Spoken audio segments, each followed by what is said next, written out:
Il nous semble essentiel de voter pour les candidats du Front de gauche aux élections législatives. Pourquoi ? Alors, c'est vrai qu'on a soufflé après les élections présidentielles parce que un candidat socialiste est passé en tête et que ça change quand même l'ambiance du pays. Néanmoins, on peut être un petit peu inquiet sur la volonté et sur la durée de la part du candidat socialiste élu d'affronter véritablement les marchés financiers. Il faut se rappeler quand même que malheureusement sur le traité de Lisbonne, ils avaient appelé à voter oui. Donc ils étaient prêts à se verrouiller par rapport à l'Europe telle que les marchés nous l'ont construite. Sur le mécanisme européen de stabilité, malheureusement, ils se sont abstenus. Actuellement, naturellement, il faut qu'ils aient un discours un petit peu à gauche. Monsieur Hollande a bien dit que la finance était son ennemi, certes, mais concrètement, qu'est-ce qu'on va faire pour l'attaquer? Et pour relancer véritablement une économie, il paraît au Front de gauche qu'il faut aller plus loin que simplement mettre une petite phrase à la suite des traités qui nous verrouillent. Si jamais la France ne respecte pas le pacte budgétaire, il va y avoir des sanctions qui vont venir de Bruxelles et nos parlementaires ne pourront même plus voter le budget. Ça va être de l'étranger que ce budget va nous être imposé.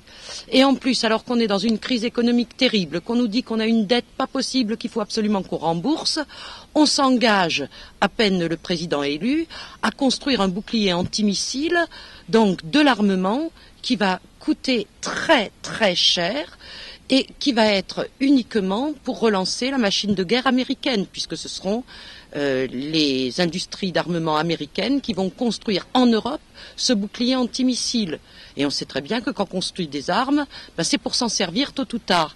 Donc cette situation est extrêmement dangereuse. Et nous pensons, au Front de gauche, que les problèmes locaux, comme par exemple nos industries ariégeoises ou nos services publics ariégeois qui sont attaqués, ne pourront être défendus que par des lois qui seront prises au niveau national. Nous avons proposé récemment au Sénat une loi pour interdire les licenciements boursiers, pour empêcher les industriels de délocaliser, de partir dans des pays à bas coût, alors qu'ils font du profit, et pour qu'ils maintiennent les industries chez nous. Cette loi n'est pas passée, alors que le Sénat a une majorité de gauche. Elle n'est pas passée à 4 voix près. Donc, si nous avons un groupe Front de gauche important à l'Assemblée nationale, nous allons représenter cette loi. Et 4 voix, on peut les avoir. Et on peut à ce moment-là soutenir les salariés en leur permettant d'avoir un droit de préemption sur leur usine quand les patrons voyous délocalisent. On aura des armes.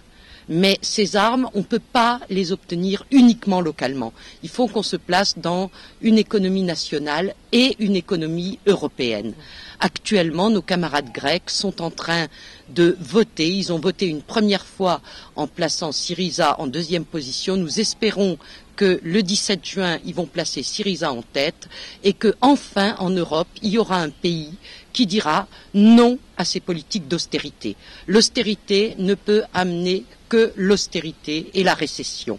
Si on veut s'en sortir, si on veut relancer l'économie, il faut absolument soutenir une croissance et une croissance intelligente et durable, qui respecte l'environnement, qui respecte les besoins des populations et non pas qui cherche uniquement à vendre pour faire des dividendes sans se soucier de ce qu'on vend, de ce qu'on fabrique.